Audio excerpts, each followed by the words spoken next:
êtes à table. Et puis un invité qui sera reçu par Judith dans un instant, c'est Rémi Rouland. Son deuxième livre qui s'intitule La vie chère.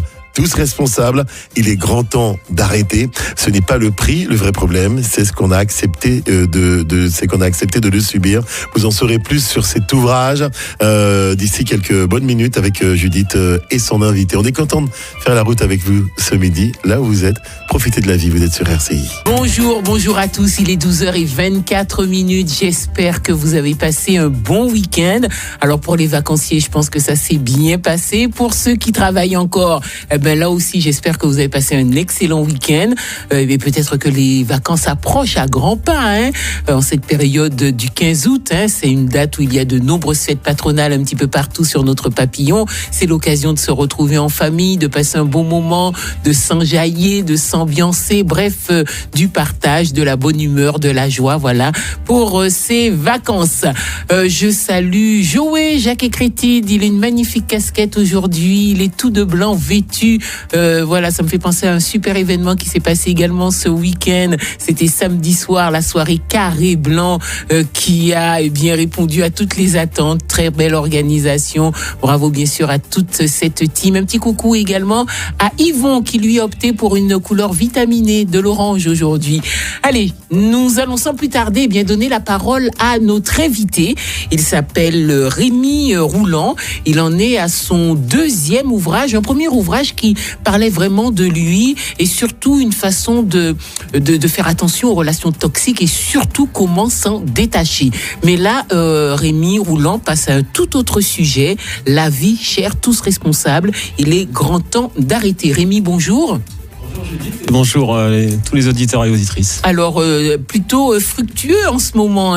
Ce deuxième ouvrage sort très rapidement après le second. Comment s'est passé justement l'accueil du premier ouvrage que tu as eu l'occasion de publier et de présenter? Alors, ce premier ouvrage, il parle d'une introspection sur soi-même, se débarrasser des relations qui ne correspondent pas et un vrai travail sur soi. Il a été accueilli très très bien puisque beaucoup se reconnaissent dans mon parcours. Et je peux dire qu'aujourd'hui, il a un certain succès et que tout le monde prend ce qu'il a besoin dedans. Ça m'a donné envie, évidemment, de poursuivre l'aventure. Donc, c'est toujours du travail sur soi. J'ai donc, après ce premier ouvrage, je me suis dit, qu'est-ce que je vais écrire la prochaine fois ? Le titre était rapidement trouvé, visiblement. Le premier, L'envol, une histoire de développement personnel, spirituel et de renaissance. Et le second, La vie chère, tous responsables. Alors, est-ce que ce sont des événements qui se sont déroulés en Martinique qui t'ont donné envie, Rémi, d'écrire sur ce sujet ? Non, c'est plutôt mon constat sur la vie chère et quelques absurdités de vie. En Guadeloupe, puisque j'habite ici depuis bientôt 13 ans. Donc je m'inspire de ce que je vis actuellement. Et évidemment que ça rejoint ce qui s'est passé en Martinique. Mais j'appelle plutôt à un travail sur soi et à une prise de conscience qu'il est grand temps de changer les choses par nous-mêmes. Parce que si on attend après les autres, on peut attendre longtemps. D'accord. Alors, ce constat, on le fait tous, de toute façon, la vie est chère, ça a suscité des mouvements de mécontentement, beaucoup de personnes également se disent, à la cave les fesses se sont parfois résignées, et c'est là que tu te dis, à travers cet ouvrage, non, on ne peut pas, justement, accepter cela. Alors, tu as le profil peut-être, puisque tu as travaillé dans le commerce, tu as occupé des postes à responsabilité dans des enseignes bien connues qu'on ne va pas citer, mais ce constat, tu le fais depuis un moment déjà. J'ai 30 ans de commerce derrière moi, dont 12 aux Antilles, et donc j'ai un recul par rapport à tout ça. Je suis aussi consommateur, donc j'ai quelques anecdotes sur le sujet, et je m'appuie justement sur mon parcours professionnel. J'ai occupé tous les postes de vendeur à chef de rayon, directeur de magasin et chef d'entreprise. Je sais donc qu'est-ce qui se passe des deux côtés. Et ce livre, justement, il n'est pas fait pour appeler au boycott, ni taper sur qui que ce soit. C'est juste un constat et rappeler à tout le monde qu'on a un pouvoir et on ne l'utilise pas, justement. Alors, justement, tu donnes quelques pistes. Tu invites les consommateurs à s'interroger, à devenir ainsi des consommateurs. Et donc, quelles sont les principales pistes que tu donnes à travers ce livre ? C'est vraiment une réflexion au moment où on fait ses achats. et même en amont déjà, parce qu'on a pris des habitudes de vie qui sont pas forcément les bonnes, et on se laisse parfois un peu trop séduire par mais c'est le rôle du marketing. C'est le rôle du marketing. Et ils sont puissants en la matière aujourd'hui. C'est ça, c'est comme dans les relations amoureuses. C'est un petit peu le même schéma en fait. Ça rejoint un petit peu l'envol, puisque l'idée c'est de arrêter de se faire séduire partout et n'importe quoi. Et du coup, au lieu de pleurer toute l'année et chaque année supplémentaire, on se dit mince. Tous les ans, je fais un bilan que mon porte-monnaie est troué. Et nous-mêmes, on cautionne certaines choses. Je vais prendre l'exemple que je donne dans mon livre, c'est le café. Il est bientôt arrivé à 3 €. Et donc, si on continue d'accepter, il sera banalisé à 3 €. Et bientôt, il passera à 4. Et ainsi de suite. Donc, l'idée, c'est quand même nous-mêmes, on peut arrêter en ciblant nos achats et en disant non, stop, cet article est trop cher. Si on le retranscrit en francs, on serait complètement...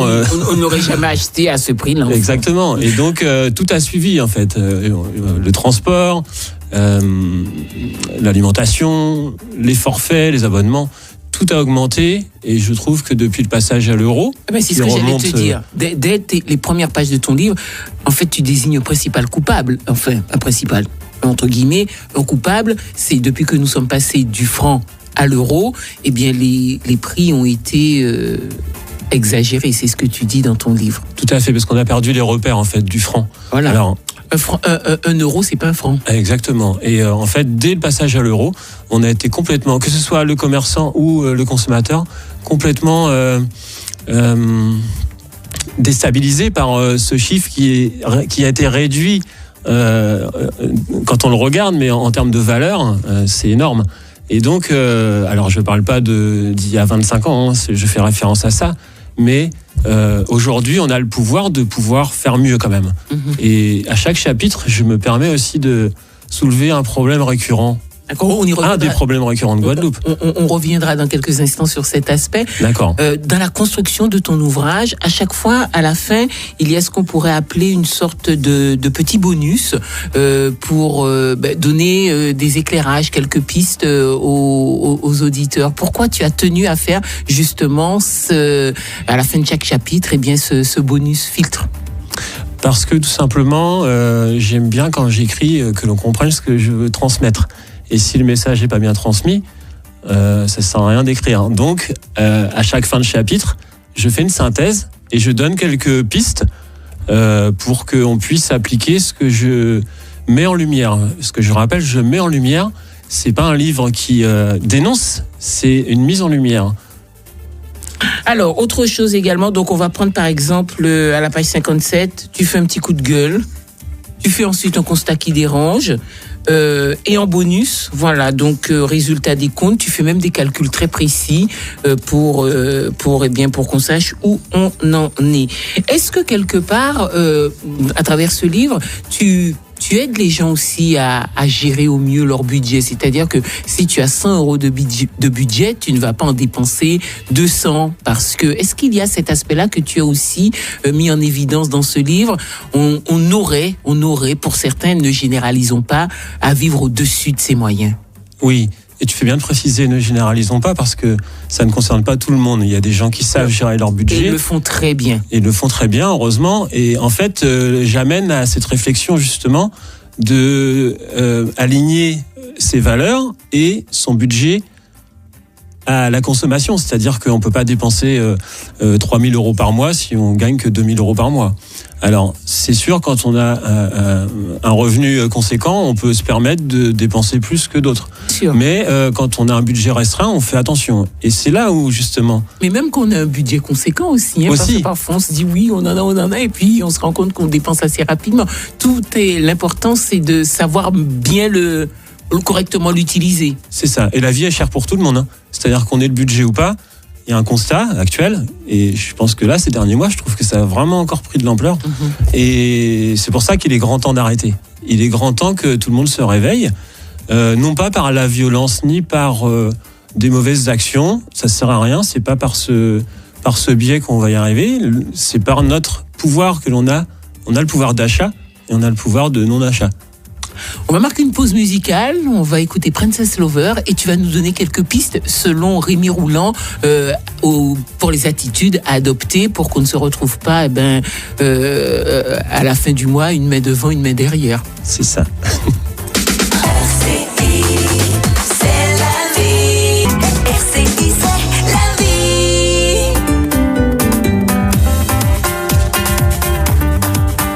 En vacances, c'est bien. Pourquoi ne pas en profiter pour lire? Et on vous conseille le tout dernier ouvrage de Rémi Roulant, La vie chère, tous responsables. Il est grand temps d'arrêter. En couverture, il a mis une pièce de 1 euro entourée de tissu madras, de madras. Tout un symbole pour dire que la vie sous nos latitudes sont vraiment très chères. Exactement. Et cette image, elle m'est venue pendant que j'écrivais, parce que je fais mes pages de couverture au fur et à mesure. Et là, je me suis dit, la pièce d'1 euro, ça représente l'argent. Et puis, comment je vais représenter les Antilles? Et donc, le rond m'est venu et voilà. Et je trouve que c'est très parlant. Alors justement, ton approche des Antilles, ta vie aux Antilles, tu en fais un clin d'œil. Tu vis en Guadeloupe déjà depuis quelques années. Je vis depuis bientôt 13 ans en Guadeloupe et justement, je voulais faire un petit clin d'œil aux amalgames qui sont parfois faits. Et moi, je suis un de ceux qui s'intègrent et qui ne viennent pas là que pour prendre le soleil et pas forcément redonner de la lumière. Donc, j'adhère évidemment à toutes les traditions locales. Je suis entouré de Guadeloupéens, d'Antillais. Tu as le sentiment d'être bien intégré, ou est-ce qu'à parler créole, est-ce qu'à manger créole, est-ce que oui, tu es de l'Hexagone, mais tu te sens antillais. Dans ces eaux qu'on va toute bitin. D'accord. Okay. Donc oui, je me suis intégré parce qu'on ne peut pas venir dans un pays étranger et ne pas s'adapter. Donc c'est pour ça aussi que je me permets de pouvoir parler de problèmes des Antilles, parce que je me sens tellement intégré que je suis là aussi pour défendre. J'ai cette capacité de pouvoir transmettre des messages. Donc voilà, tu le fais à ton niveau. En tout cas, tu portes ta contribution, on va dire. Voilà, je suis quelqu'un qui doit transmettre, donc je transmets. Alors, on va revenir à l'exemple du café. Lorsque tu as acheté un café, pratiquement 3,50 €, je crois, et tu as fait comme commentaire qu'il n'y avait même pas le sourire, le service avec. Alors, on ne généralise pas, puisqu'il y a des personnes qui font très bien leur travail, ils savent recevoir, ils accueillent toujours un petit mot, mais il y en a d'autres, effectivement, tu disais que ton café, tu n'avais même pas le sourire avec.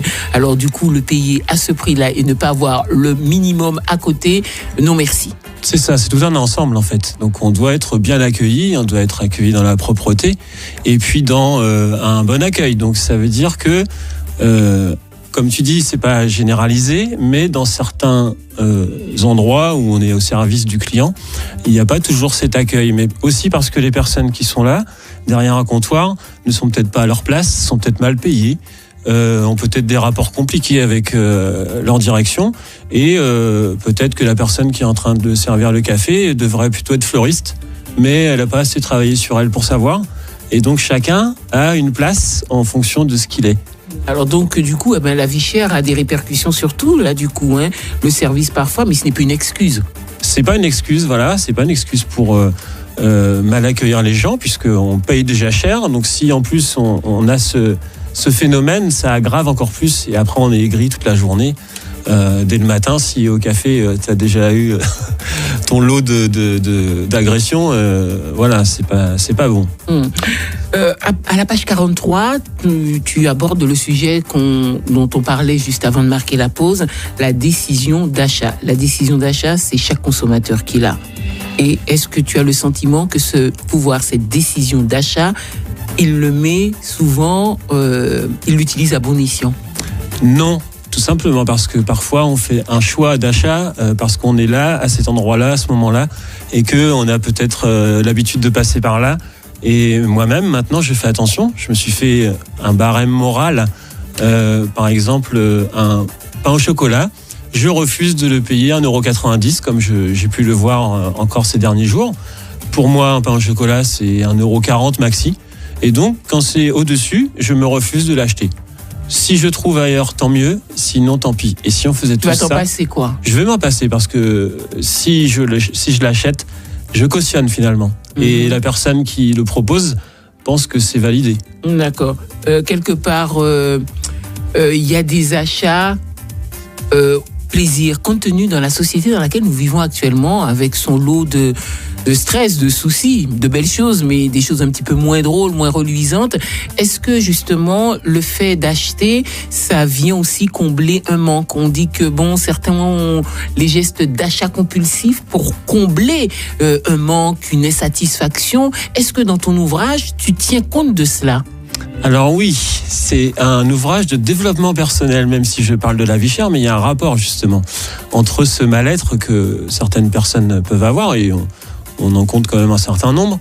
On dépense parfois pour aller bien, on fait des choses, on boit par exemple de l'alcool pour aller bien, on fume du tabac pour aller bien, et tout ça, ça ne fait que enlever notre discernement.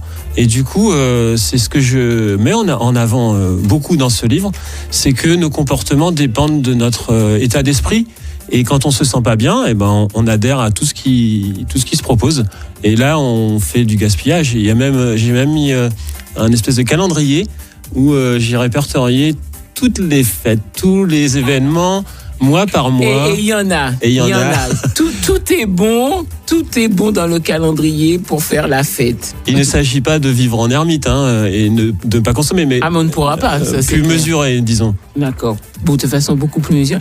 À la page 47, tu dis « Quelle solution avons-nous dans ce cas précis si on doit continuer à se faire racketter sans sourciller, ou bien nous pouvons tous ensemble, à tour de rôle, dire non peut-être au patron de l'établissement que les prix pratiqués ne sont plus raisonnables. Mais peut-être que lui-même aussi, il subit la cherté de la vie ailleurs. Donc, est-ce que tu as pris en compte cet élément, puisque toi-même, tu étais chef d'entreprise, tu vois comment ça se passe, c'est-à-dire que du consommateur au fabricant, donc c'est le sentiment mondial en fait. Tout à fait. Et d'ailleurs, je le précise aussi que les entreprises ont aussi une rentabilité à respecter pour pouvoir survivre. Cela dit, je parle plutôt d'excès. Donc ça veut dire que les personnes qui font des marges exorbitantes ne se sont pas posé la question à l'époque, quand ils ont augmenté les prix, de savoir si ça nous convient. Alors, à nous peut-être d'inverser la tendance, et on va pas leur demander non plus si ça leur convient. Après tout, qui a commencé à augmenter les prix ? Même s'il y a les matières premières qui augmentent, c'est pas la seule explication, et j'en donne plein dans mon ouvrage, parce que vous vous doutez bien qu'après 30 ans de commerce, on sait comment ça se passe. D'accord.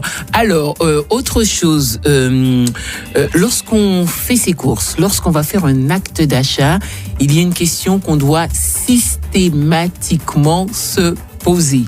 Et en l'occurrence, tu l'as mise à la page 51. Ai-je vraiment besoin de ce produit, ou bien vu son prix, peut-être que je peux m'en passer? Est-ce qu'à chaque acte d'achat, c'est la question essentielle, en ai-je vraiment besoin? C'est là justement où on a ce pouvoir, Judith, et tu le dis tu es tombé pile sur, on va dire, le slogan du livre, parce que on achète parfois des choses qu'on laisse dans le frigidaire et qui vont... Et les choses qui s'accumulent dans la maison. Voilà, et qu'on jette finalement après. Donc oui, chaque acte d'achat doit être réfléchi, mais pas que alimentaire, dans tout en fait. Est-ce que quand je vais au cinéma, je suis obligé de prendre tout le pack qui est proposé derrière le comptoir, hors de prix en plus? Donc est-ce que je suis obligé? Non, on a ce choix. Et on a ce choix de prendre ou de pas prendre. Et selon son budget. Donc on ne fait pas d'extra quand on ne peut pas, et on ne fait pas non plus d'emprunt, puisqu'on nous propose aussi des paiements en 4 fois. Et on devrait quand même pas arriver dans quelques années à faire un paiement en 4 fois sans frais pour acheter un sandwich. Et à force de faire cette réflexion à chaque fois, on peut se dire quand même, oui, on peut se faire plaisir quand même de temps en temps. On va pas vivre comme ça, parce que ça peut créer d'autres frustrations. Donc on va peut-être pas prendre tout le pack, mais on va prendre une partie du pack en fonction de son budget. C'est ça, on peut se faire plaisir, mais on peut pas se faire plaisir à chaque article qu'on met dans son chariot. Merci, il est 12h45. Il est 12h50 pour ceux qui viennent de nous rejoindre. Eh bien, j'ai le plaisir d'accueillir Rémi Rouland. Il nous présente son dernier ouvrage, La vie chère, tous responsables. Il est grand temps d'arrêter. Voilà, donc pour cet ouvrage, tu abordes les promotions. À chaque fois, il y a un coup de gueule, un constat qui dérange, un retournement de regard. Et puis, tu donnes aussi des pistes à plusieurs niveaux. Il est sorti ça fait pas si longtemps, mais quel est l'accueil qu'on a fait à cet ouvrage ? Alors, il est sorti il y a une semaine et j'ai déjà des retours de lecteurs qui me disent qu'ils pensent souvent à moi quand ils abordent le chemin vers la consommation. Et j'ai une lectrice qui a longuement parlé avec moi. Elle m'a dit, tu abordes les sujets aussi de problèmes en Guadeloupe récurrents, puisque je parle aussi d'état des routes, les relations amoureuses. Je lève des sujets qui sont parfois un peu mis en sourdine. Mais elle me dit que je l'aborde d'une façon plutôt bienveillante et toujours dans le sens des Antilles. C'est-à-dire que c'est pas un constat pour tirer à balles réelles. C'est vraiment pour aider la population à voir retourner en fait ce qui nous dessert. Parce que tout ça, ça nous dessert. Donc entretenir des clichés, par exemple, on va parler du retard, on va dire que c'est un cliché, même s'il y a des faits. Mais l'entretenir veut dire que on ferme la porte à des recrutements, qu'ils soient ici ou qu'ils soient en métropole, parce qu'on va dire le CV, c'est un Antillais, bon, retard, on va se servir de ces clichés. Et finalement, ils servent à ceux qui sont en face et pas forcément pour les Guadeloupéens. Donc, mon idée, c'est de plutôt aider la population à avoir un autre regard. Et donc, je ne dénonce pas dans ce livre. Je ne fais que des constats et des mises en lumière pour aider. Et c'est pas pour critiquer. Voilà. Alors, dans ton livre, tu donnes quelques exemples d'élaboration de prix également. Comment certains prix sont élaborés. C'est quand même stupéfiant et ça explique une partie de la vie chère. Tout à fait. Il y a des calculs qui sont injustes. Alors, je ne serai pas le premier à en parler, puisque je l'ai lu dans un magazine il n'y a pas très longtemps. Je crois même que dans la proposition du gouvernement, la loi sur la vie chère, qui n'est pas encore active, je crois qu'ils ont abordé le sujet. Il y a des méthodes de calcul pour arriver au prix de vente pour le consommateur qui ne sont pas du tout ni justes, ni... ça ne devrait pas être là en fait. Et c'est ce qui explique aussi cette flambée des prix. Donc quand vous aurez lu mon livre, vous aurez quelques pistes et pour comprendre comment on en arrive à avoir un porte-monnaie qui se vide à vitesse grand V. Voilà, il y a ces explications. Il y a 3 axes, donc je peux pas les révéler comme ça. Il faudra lire l'ouvrage et découvrir, mais c'est plutôt effarant. Autre chapitre, la consommation du m'as-tu vu. Alors là, c'est un grand sujet. Et c'est peut-être là où on fait le plus d'économies finalement. Parce que si on adhère à toutes les soirées qui sont proposées, si on adhère à tous les artifices qui sont disponibles pour paraître, parce qu'aujourd'hui on est beaucoup dans le paraître. Donc le m'as-tu vu, c'est le paraître. Et finalement, tant qu'on n'a pas travaillé sur soi, on n'est pas soi-même. Donc on est caché derrière de l'illusion. Et l'illusion passe parfois par la consommation. C'est pour ça que ce sujet-là, j'ai voulu aussi, à travers la vie chère, aborder ce que l'on fait, ce que l'on met en place dans sa vie personnelle pour et paraître. Et de l'argent, je te le montre, voilà. J'en ai pas beaucoup, mais je veux quand même qu'on me voie. Donc... C'est ça. Et il y a parfois des priorités pour certaines personnes qui financièrement ne peuvent pas, mais la priorité, c'est de paraître. Et ça leur coûte un bras parfois de vouloir être vu. 2 bras, une jambe parfois même. Ok, merci de nous avoir consacré ces quelques instants. La vie chère, tous responsables, il est grand temps d'arrêter. Suivi en fait de cet ouvrage L'Envol où tu parlais de ton expérience personnelle. Voilà, donc après La vie chère, tous responsables, est-ce qu'il y a un autre projet livresque en vue ? Oui. Mais pour l'instant, c'est un peu vague. D'accord. Et où peut-on faire l'acquisition du livre ? Est-ce que tu as des séances de signature qui sont prévues également ? Alors oui, je suis prévu en signature dédicace chez Cultura, donc en Guadeloupe. Mes ouvrages sont aussi disponibles en Martinique, chez Cultura, librairie antillaise. Donc j'ai... Alors non, ici c'est chez Cultura. C'est Cultura, l'ancienne voilà. Cultura, sous le nom librairie antillaise. Non, c'est plutôt l'inverse. C'était l'ancienne librairie antillaise, maintenant appelée Cultura. Commercialement. Voilà, oui, tout à fait. Et en fait, j'ai voulu laisser mon ouvrage donc chez Cultura, chez Papyrus à Marie-Galante, et Point Lire au Moule. C'est les 3 seules librairies où sont présents mes ouvrages. Et principalement, j'ai plutôt choisi un circuit court. Donc, j'ai créé un site qui s'appelle rémiroulant.com où vous pouvez retrouver mes 2 livres plus un 3e que j'ai écrit aussi. Mais là, c'est pas mon histoire, c'est Cyclone sur mon couple. Il est aussi présent sur mon site internet. Vous pouvez donc commander sur rémiroulant.com et je fais des remises en main propre puisque la Guadeloupe est petite et puis ça me permet de rencontrer tous mes lecteurs avec qui je prends le numéro au téléphone et on échange aussi souvent pendant et après la lecture. Merci Rémi Roulant, auteur de l'ouvrage La vie chère, tous responsables. Il est grand temps d'arrêter, paru aux éditions Rémi Roulant, La Liberté. D'accord, donc il propose ses ouvrages, mais je les distribue aussi. Distribuez. Et également, vous éditez aussi des personnes qui seraient intéressées par l'écriture. Là aussi, vous pouvez publier leur ouvrage. Voilà, je publie leur ouvrage et j'accompagne aussi à l'écriture. J'écris l'histoire de celui qui veut me raconter son histoire, mais j'accompagne aussi dans la structuration d'auteurs qui ne sauraient pas forcément comment articuler et présenter un ouvrage au public. Merci Rémi Roulant, à bientôt. Merci Judith.